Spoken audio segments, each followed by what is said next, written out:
Welcome back, everyone, to Front Office Sports, continuing coverage of Super Bowl 59 here from the New Orleans Convention Hall. I'm Baker Machado, and we're very excited to be joined by somebody who is changing the landscape right now in experiential moments for people. Jeb Terry, the Cosm CEO. Cosm, such an interesting event space and thing to experience. I've been to one in Los Angeles, and they're really cool. Jeb, for those who haven't experienced this before, tell us a little bit about this and how this sort of came to fruition. Well, firstly, that was a great intro. Thank you. I am a professional, pro. Yes. We've got a pro. Look, Cosm is something you really can't describe. Right. It's the world's best fan experience, where fans can come, be transported to the biggest, best events around the world, giving you the best of at-home and in-stadium experience. Now, we will never replace the actual game. That's not our goal. But it's a way to make it more accessible, approachable, give fans in LA, fans in Texas, a way to be the Super Bowl like never have. And that's what Cosm's all about. And it's the energy in the room that we love to produce, curate, and that's what fans come for. By the way, how much of a role did social media play in getting the word out? Because I think around the World Series was when I first found out about you guys. All my friends in LA were watching the Dodgers games, at Cosm. There were lines around the block for people trying to get into Cosm to watch this. But I think social media is what really sort of helped promote you guys. How much did that help? We all knew social was going to be a big driver when you look at the media plan on how you're going to get the word out. But we've really seen the earned media and the virality really spark the awareness, not only just in the U.S., but around the world. And honestly, it really started with a tweet on a Manchester United match. And it lit fire. And it got picked up globally. But we've seen for every sport that we launch, that cohort goes crazy. And so we've seen that across. So that drives the virality. And we call it, from a business sense, the viral coefficient. We always believed it was going to really accelerate and scale and drive awareness. And so it's been incredibly impactful for that being known. Where are you guys getting some of your camera shots for some of these things? Because the experience isn't like watching this on television. It literally feels like you're behind home plate. You're on the pitch. Yep. Where are you getting the camera shots? So we have our own production arm, Cosm Media. So we're traveling the world producing these games. We have a really lightweight footprint. That's part of our core tech execution. So it's these super immersive high-res cameras that we have strategically placed around each venue. So we'll have 7 cameras in Superdome this weekend. Wow. So you'll have some amazing looks that you really can't get anywhere else. And so talk about the partnership aspect of working with the Dodger Stadium, the Superdome, all these places. Is that difficult to sort of get your production crew in and work with them? Yeah. Because it seems like there's a lot of logistics there you got to go through. Look, as you think about how we've built this business, partnerships are of the utmost importance. So we work with all the leagues, all the teams, all the broadcasters to make sure that we not only have access, but we have a combined and aligned approach to this execution. We want to be additive to the industry. I'm not trying to take anyone else's pie. We're trying to make it bigger. And that's what we've seen we're able to do, because bringing more access and giving fans something net new, that's what we're all about in this industry. How do we continue to do that and super serve the fan? And so, yes, those partnerships are critical to this execution. You mentioned there's 2 locations right now. You have Dallas, I believe, Yep. and Los Angeles. What are expansion plans for you guys? Are you guys looking at particular other cities right now? We're looking anywhere and everywhere around the world. The demand has been amazing, and we can unpack that in a bit. But we are opening in Atlanta next year. Okay. So right by the stadium district there as part of Centennial Yards. And then we're going to be opening in Detroit next year as well. So really, the site of the draft last year. Do you remember where it was? 750,000. Yeah, it was exactly.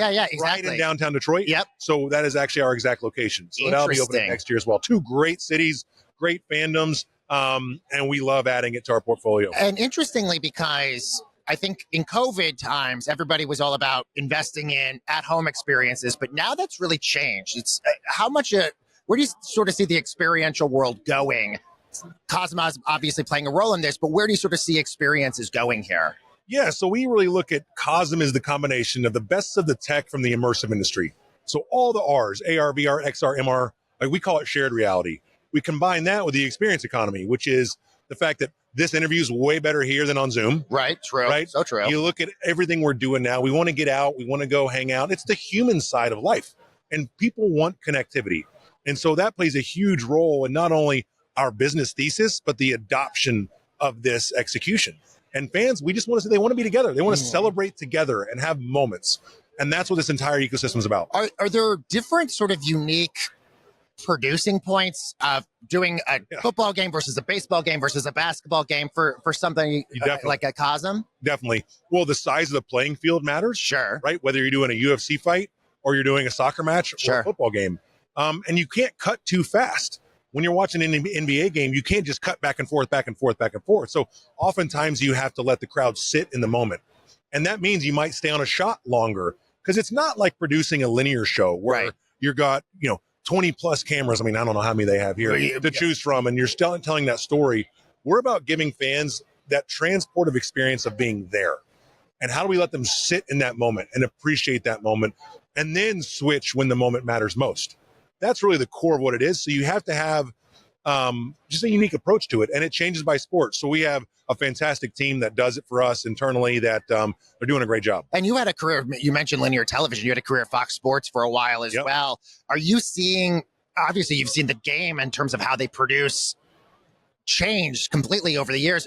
Are there ways that you wish or you think the in-game experience from a television perspective are going to evolve and change down the road? Oh, 100%. And look, when we built this business, I had to leverage being a NFL player, being a startup guy, being Fox Sports, and all those inform what I'm doing now. And then as we continue to study the industry and work with our partners, we continue to see ways that evolves. One of those things is you look at the pylon camera, right, on Sunday when they're diving over the end zone. It's a great view. We do that as well. Yeah. And so to support linear production, and as you see this evolving, it's going to be more immersive. It's going to be more experiential. It's going to be more high res. It's going to be more all access. You look at, I think people called the camera the Megalodon. You know that one where they would run on the field and it'd give that video game look for the touchdown celebration? Yes. Seeing that happen. Yes. You look at what's going on with all the broadcasters bringing in the cartoon effects. Yeah. Nickelodeon. Or even just the graphics on the players that make it feel like you're playing Madden or any of these things. The in-game stats that Amazon's doing in their broadcast. I mean, it's so incredible how this has all sort of changed, but do you sort of feel like that's competition for you guys in many ways? Look, what we're all trying to do is take the core product, and the core product of our industry is the live game. Whatever sport we're doing, whatever team you might like, it is the live game. How do you take that live game and give people more opportunities to celebrate it in the way they want to? That's what we're doing. Long-term for Cosm, in addition to expansion opportunities, you mentioned Atlanta and other places, where do you sort of see this company down the road and other places that Cosm can kind of, play a role in terms of the fan experience? Look, I think we'll have capitalized on the opportunity wherever I'm traveling around the world, people know what Cosm is. And either they say, I've been to a Cosm or I want one in my city. That's the type of scale ambition we have. I don't know what number that is, but we're going to continue to scale aggressively.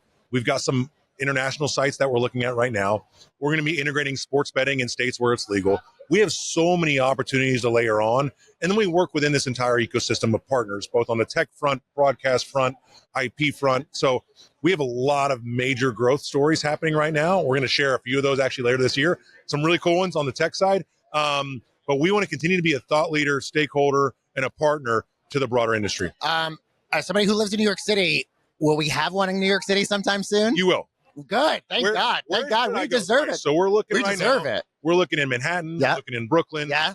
There's a few spots that I like a lot. Where would a Cosm go? Cosm would have more space. Do multiple. Yes, you could have more space in Brooklyn, and I think you would have, bigger opportunities for bigger space. But, you can't go wrong having something in Times Square or someplace that you're going to get tons of traffic in. But the downside is this real estate's really difficult. It is difficult. It is difficult. And how do we fit into the bottom of a tower? Exactly. So right? true. It's so true. It's very interesting. Does that make your job difficult then? Because then you're having to sort of innovate with different areas. Look, we innovate across everything. Media, real estate, technology, venue experience, hospitality. We touch it all. So talk about a learning curve. Yeah. I've been able to climb the curve a lot, and we've been able to build a fantastic team around it. But the real estate strategy is really critically important. And if you look right now, one of the bigger stories in sport is this mixed use sports entertainment. So true. Because now we're seeing NFL or owners across the board from the NBA and others. It's now real estate moguls like the Adelsons taking over the Mavericks and so many others. You look at these massive arenas and stadiums, their utilization was low. Yeah. And these districts were dead during the week. So now you look at what we're doing in Hollywood Park with Kroenke and that entire group. Yeah.